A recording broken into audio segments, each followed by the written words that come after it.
I was against that because I said Y2K would never be a problem. How did I know that? I know that because I have friends in the Central Intelligence Agency who told me. And they explained why. And they said it was a scam. And so Gary and John made a killing that the public didn't. Then Gary started to write all of these anti-gold articles, and John, who was involved with him as his partner for years, was relatively anti-gold as well. Now, I don't know what happened to these people, but they changed completely. And all Gary has done is written anti-gold articles. 2 years ago, he said gold was going to $700 an ounce. And Tim Wood, who is now no longer the editor of a publication, and who was anti-gold, incidentally, and Mike Balsar, who's a chartist, they all said gold was going to 700, and they were dead wrong. Right now, 72% of all letter writers say gold's going down because of this chart, that chart, this chart, that chart, or some cycle, or some wave. You know, I spent 2 years studying charting in the early 60s. I read all the best books on the subject. And any chartist who cannot identify the two reverse head and shoulders that gold and silver is in right now is a moron. A stone moron. And that's what we got there. And if you go and look at the chart, you'll see it.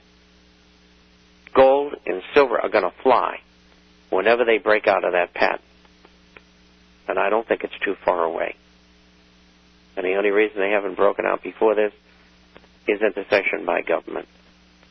So I don't think much anymore of what Gary North has to write. And he's a disinformationist, like many others out there I could name. And I wouldn't waste my time reading them. Next question.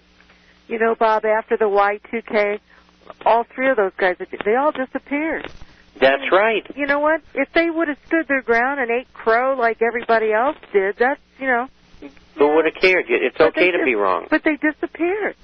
And yeah, well, they went and they became writers. They went undercover. They couldn't face it. That's right. They couldn't handle it. They lost any respect. Well, I've never had. Well, yeah. I thought Gary was a pretty good guy, and he interviewed me a number of times, recommended me as a broker, and I got a lot of accounts through Gary, and because he believed I was honest, and so on and so forth, and it worked out well for his subscribers. And then Gary Allen and I had just started the Gary Allen Report in the late 70s. Unfortunately, Gary died in '86, but we had 40,000 subscribers, double what Gary North had, and of course it was nice because easier because Gary Allen had written None Dare Call a Conspiracy, and I knew Gary in 1964. I met him the year that I met Alan Stang and Ed Griffith, who wrote The Creature from Jekyll Island. And I always list Alan. Alan has a program. I always list them on my format because I've known him. I was doing radio with him in the 70s. He had a program in a station in California, and I lived in Southern California for 36 years. But anyway, getting along here, I got one.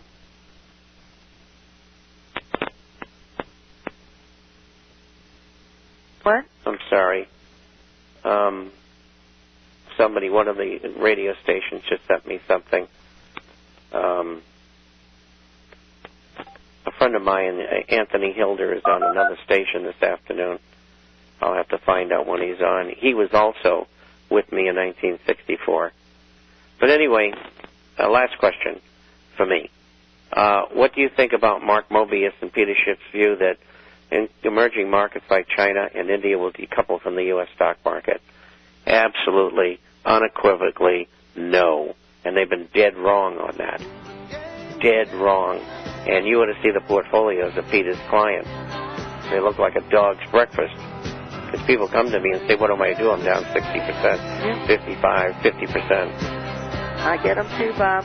We're going to break. We'll be right back. It was served up the way it was. Imagine me, an altar boy. And a kid that was an altar boy with me just recently died. He was the head of the Jesuits. And we're back.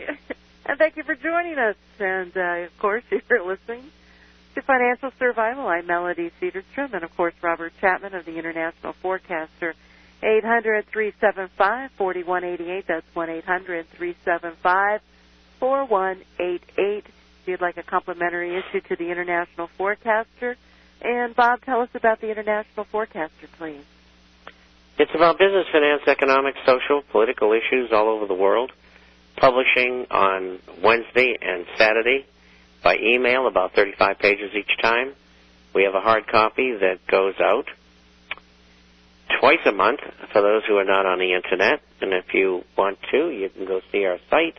And that address is theinternationalforecaster.com. The International Forecaster, Forecaster.com. Our email address, if you want to get in touch with us, is bob@intforecaster.com. bob@intforecaster.com.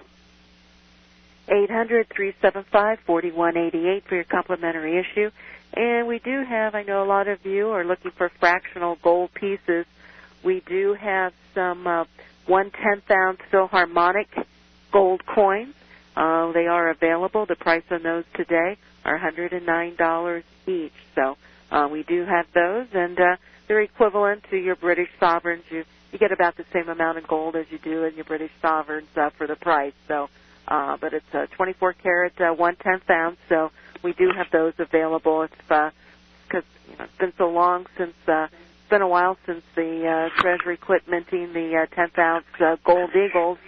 So for the fractional pieces and the 1/10 ounce, $109. So give us a call at 800-375-4188. That's 1-800-375-4188. We received a couple of more calls regarding the Lakota silver coin. And, folks, that is just silver round. So why pay $6 more than you need to for just a 1-ounce round? So either buy a silver eagle if you're looking for a legal tender, or you just buy a silver round and save yourself $6 a coin. So give us a call at 800-375-4188. You also want to stay away from the Mint State 70 gold eagles, silver eagles, or whatever else they have out there that are Mint State 70s. Unless that's what you want, don't buy into it's a better coin, you're going to get a better performance. And, folks, they crack them out of when you sell them back onto the market, the wholesalers crack them out of the cases. They send a little barcode back to PCGS, because PCGS will pay 50 cents on those barcodes because that's how they keep track of the number of coins that have been certified. And so you're basically getting a few dollars more than what a bullion raw coin would sell back on the open market. So, but yet you pay a couple of $100 more for that coin. So, stay away from the modern issue, even the commemorative coins that are Mint State 70. Stay away from the modern issue coins that are certified. The only time you want to have like a certified modern issue coin is I do have the complete sets of the Silver Eagles from 1986 to 2009. Something like that where you're getting a collection. It's okay to get those certified. It's a nice set but you can still buy them in the raw coins. You can still buy the complete set in the raw. So, make the comparison, but having them certified does not make them a more valuable coin. So give us a call if you have any questions at 800-375-4188. Do you think I haven't finished that question for the writer. Because I got lots of... So